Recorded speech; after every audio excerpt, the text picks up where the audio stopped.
said it. Okay. Okay, like my gal. I'm gonna call this Gloucester School Committee meeting to order at 6:30. Catherine, may I please have the roll call? Ms. Keeling, Here. Ms. Joyce, Mr. Dupuy, Here. Ms. Henry, Here. Mr. Rizzo, Here. Ms. Viera. Here. Please stand. Okay, number 12, review of the gender non-conforming and transgender student policy. In case people didn't. Can I Just have a motion for people didn't discussion bring that purposes? up. If they got people trying to send that. Whoops. I make a motion to you the. Oh, there is no motion. No. Okay. You want the letter? Do you want it? I have. You have your letter? I gave them. Okay. Okay, great. All right, so the reason this is on the agenda tonight, Is this, wait, the superintendent received Oh, an sorry. email from RIDE, as I referenced in my letter back on February 21st. As you all may be aware, because I think this may have come up at the region, there was a move afoot by RIDE, starting I think back last fall, where they were going to review all school districts' transgender policies because of some pressure they were getting from certain activist groups. And, you know, every district had to have adopted a policy back in 2018. And all those policies have been around for a number of years, but apparently there was a feeling that some of the policies were not appropriate in some way. So, you're gonna hear a lot of should, suggestions versus what's required. And I'm just gonna say this right up front. The Department of Ed is being purposely deceitful in trying to tell you what is required and then couching it in terms of should or suggestion. I'm here as your attorney to tell you what I think the law requires you to do. What you choose to do, whether you adopt suggestions or not, is solely within your discretion. But I think as your legal counsel, it would be remiss of me to come here and tell you, you must do this because RIDE says you must do it, when I don't think the law says that. And I'll try to explain it. So, again, going back to 2018, there was a regulation enacted, I have it in my letter. It's a pretty vague regulation, quite frankly. I think it was something that RIDE just cobbled together to try to put this issue aside because it's a very controversial issue. When that regulation came out in 2018, it had language that says the LEA policy, your policy, shall be consistent with state and national best practices, guidance, and model policies. Now, there's never been a model policy that RIDE has produced. I don't know what state and national best practices are. I don't know what they are now. I don't know what they were in 2018. I think there's, as you all know, there's a lot of dispute right now over what's appropriate and what's not. As for guidance, it's guidance with a small g. They don't say it must conform to the 2016 guidance, which RIDE had, 2 years prior to this regulation, had put up at the urging of I think the Superintendent's Association wanted something out there to help them deal with this issue. So in 2018, when the regulation came out, it has certain categories in the regulations: confidentiality and privacy, discipline and exclusion, staff training, access to school facilities, participation in school programs, dress codes, official school records, and use of preferred names and pronouns. If you look at our policy, which we worked on, I remembered working on it with Pat, the two principals, we talked about what the current practice, bathroom issues, things like that. There were no issues, as I recall, we talked about it, and the district was running there were no complaints by anybody. So we adopted this, we drafted this policy, and I recall the committee at the time voted 6-0 for this policy. It was I thought it was pretty well done. And we submitted it to RIDE, and haven't heard anything about, any complaints about it since then. So in February, when Pat gets this email, again, you can read the email, She makes it sound like you must conform your policy, not to the regulation, but to this guidance.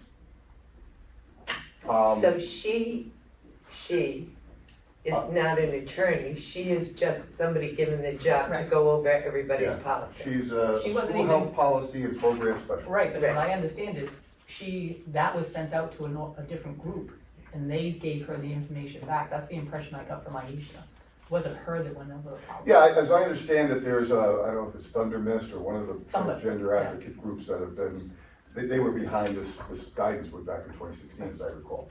In any event, so, you know, you see some of the things that she's asking you to do. Some of them are innocuous. To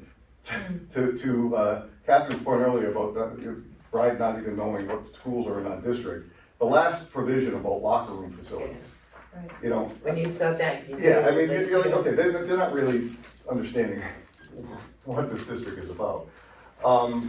But before, you know, Pat just jumped in and started making policy changes or recommended policy changes, I felt it important to clarify with RIDE's attorney, Anthony Catone, what exactly was the purpose of this email? Are you telling us we must do this, or are these recommendations? And if you're telling us we must do it, on what legal basis are you telling us that? That in a nutshell. You see the May 7th letter we get back from Anthony, Mr. Catone. This was what was emailed to us, correct? Yes, Okay. do you have that, the May 7th, the March 7th letter? Yes. Yeah. So, and there's extra copies for anybody in the Yeah, I just public put them over that there. wants it, Yeah. because these are all public records. Yeah. In his letter, again, he says, thank you for your letter where you take issue with the email suggesting that the above policy was not in compliance with state regulations. Her letter was anything but suggestive. So again, in Anthony's letter to me, he's telling me that what she wrote, Pat, was really a suggestion, not a requirement. Great, that's all I really wanted to know. He goes on to address the 5 points, and look, I'm not taking any position on whether these are good or bad suggestions. You may want to adopt them, you may not. That's not my role, that's your role. But I need it to be clear that when you're doing this, do you have a gun to your head, or do you have a suggestion pad? So, Also, consequence of doing nothing, do they take all our state aid and say that you is, won't get a if penny? anybody or- suggested that to anybody, that is an absurd suggestion. Okay, so Um, is there action they can take against them? Again, the guidance has no force of anything. Okay. The only thing that has a force of law is the regulations. Anthony reiterates that. The regulation is, so since this correspondence back and forth, and when I got this March 7th letter from Anthony, I sent Anthony an email. I haven't included this in your package because this was relatively recent. So I sent Anthony an email and I said, Anthony, thank you for your response. Just to be clear, I don't read anything in your response as a requirement that the district follow the guidance. I'm aware some districts are interpreting RIDE's review of transgender policies to be a mandate from RIDE that districts follow the guidance. I have heard other districts being told, whether it's by their legal counsel or by people at RIDE, that they must do this. I've heard those anecdotes. I don't know if they're true or not. I understand your response are suggestions, as he says in his letter. I will advise the committee accordingly, that you can either revise your policy or keep your current one. And then I add in that the regulation itself, I think, is unenforceable as it's written, because they never define the term state and national best practice guides or model policies. What does that mean? They made no attempt to define what that term means.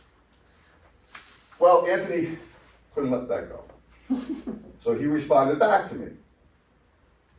Greg, in my letter, I made clear that the Board of Education's regulations have the full force and effect of law. I'm not disputing that. Which mandates that all LEAs adopt a policy that shall be consistent with state and national best practices, guidance, and model policies. Yeah, Okay, you have a policy. Clearly articulated the reasoning behind the specific limited concerns that RIDE had expressed concerning your existing policy. So they have concerns about your policy, or somebody has concerns about it. Okay, you're concerned. I'm concerned about a lot of things too. Are you telling me I have to change this or not? He still doesn't say. So he goes on to say, it is my prerogative to advise you that the regulations are ready to be unenforceable, etc. I don't agree with either conclusions. That being said, he'd be happy to talk to me more about this. I don't know what else there is to talk to him about. RIDE is still being purposely deceptive in whether or not they're trying to tell you that you must conform to this guidance. Okay? All right, can I ask a question? Yes. In any of their recommendations, they name 5 things, correct, that they feel are not in compliance With the guidance. With the guidance. One of them is not even in the guidance. One of them, I think it's number, I'm sorry, I didn't mean to interrupt your question. So, Pat and members, is there any one of those 5 that it's not a big deal to add to our policy? Can I just say that, we just newly appointed a policy subcommittee too for Gloucester, and this is one of the policies that we plan to review and update accordingly. We have not been giving that opportunity prior to these emails. So I don't know that. Okay, that's Yeah, I would suggestion. just like to put that out there. Number 5, I mean, I think it's clear that that's not applicable. Right. But the other 4, we can certainly take into consideration during the revisement of the Okay. policy. So that's, Yeah, and that's pretty much the end of, but just, again, well, you see my letter. I think some of the recommendations are vague in and of themselves. They're very unclear. yeah, but if the subcommittee looks at it, at least we can make sure we have the minutes. Yeah. Say, We can review they this. sat down, Yeah. these are the recommendations, we adopted And that was this gonna- and this, and we're That was ignoring gonna be this. my suggestion. Okay. But what we're hearing is our policies in compliance. I believe, from a legal perspective, your current policy is in compliance with the regulation. It may not conform to the guidance, but I don't believe this guidance is enforceable on you. That's my legal opinion. Do we have the guidance, do we have I put that in everything in the packet. subcommittee? All right, It's in your packet, and it's online, it's on the RIDE website. okay, Catherine has copies. for the subcommittee, okay. It says guidance for schools on transgender and gender nonconforming students. All right, so maybe action here is setting up a subcommittee meeting. Yeah, and maybe just to kind of be communicative to RIDE, and you can advise on this, Greg, if you would, should we maybe answer Aisha? We did already. About the fact that we are going to have our newly appointed subcommittee on policy get into this?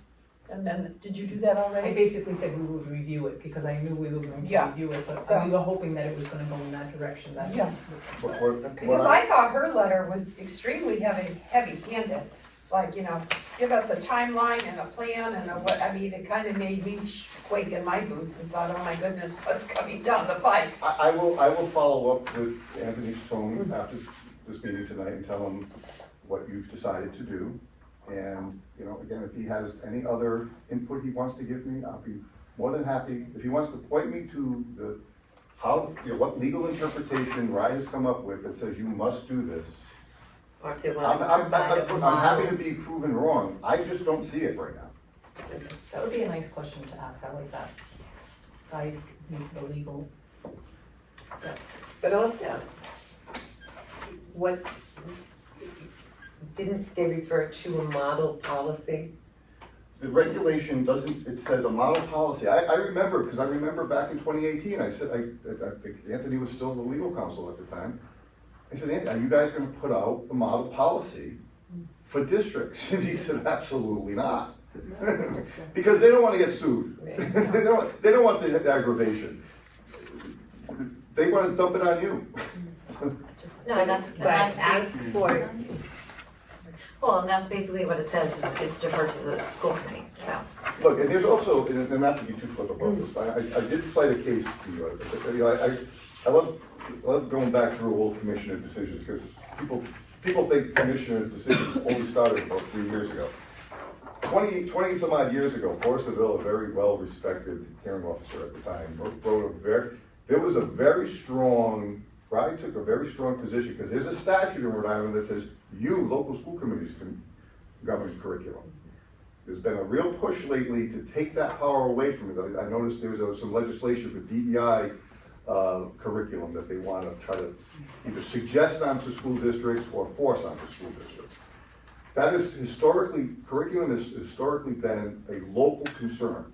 And I think that decision, it was about a math curriculum. It really lays out what the history of your committee's powers are with regard to particularly curriculum. And remember, one of the bullet points was, Is about health and anti-bullying, correct? and I remember, what, you want us to have a health curriculum for kindergartners that talks about transgender?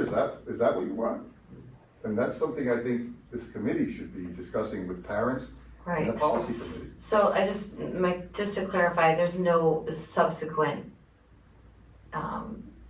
decisions that you're discussing via the commissioner that That was just happened to Right. be, there's not been a lot of cases. No, on it's it. a good point, though. I think even too, when it comes to spending, we've talked about unfunded curriculum mandates, like there's a lot out there that I think we haven't clarified from a state point of view. We used to have discussions about whether or not if RIDE imposes a mandate on you and it's unfunded and you Right, refuse to unfunded follow it. mandates, yeah.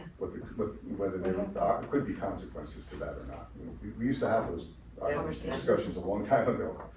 And in the time of rising costs and where are we gonna get the money? Sometimes maybe we have to make different decisions. that has been the ongoing saga since I got around anyway. All right, so, Thank you for your time on that. Thank Thank you. you. Thank you Greg. for clarifying all that for us. That'll certainly guide us in the revisement process. and the fun part of the evening, public comment. Anybody have a comment? Go ahead. Do you want a Do I need to microphone? stand up to do this? No. Oh, totally up to you. Thank you so much for having me. I'm an out-of-towner. My name is Gregory Waxmolsky. I'm with Amnesty International. We're the human rights group.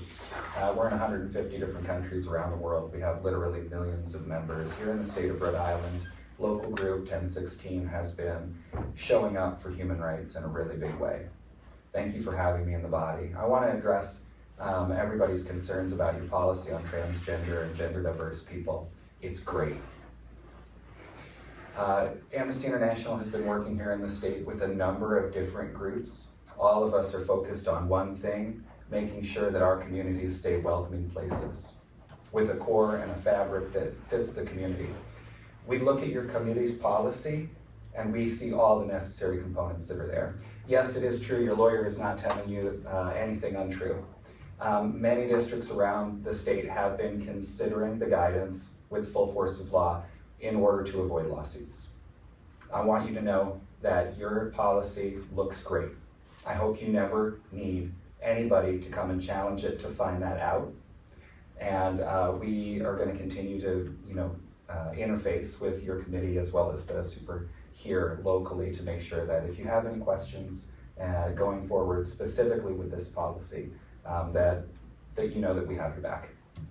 Is that cool? Thank you for that. Thank you so much. Usually we get somebody screaming at Yeah. it. What What was their name again? So my first name is Gregory, my last name is Waxmolsky. And your cell phone number is? I knew he was a good guy once he said his first name. I kind of I'm a figured you'd Gregory. like that, Greg. I'm a very good. Yeah, I can definitely, Wax. send you guys an email just to make sure that we've all got Feel free contact. to, Right. you can present it to the superintendent, she can forward it. Absolutely, yeah, Thank you. so much. We're definitely, in the process of revising or updating. As I understand, it's a perfect night to come. Maybe next week I'll come and yell. Is that okay? We don't need that often. No.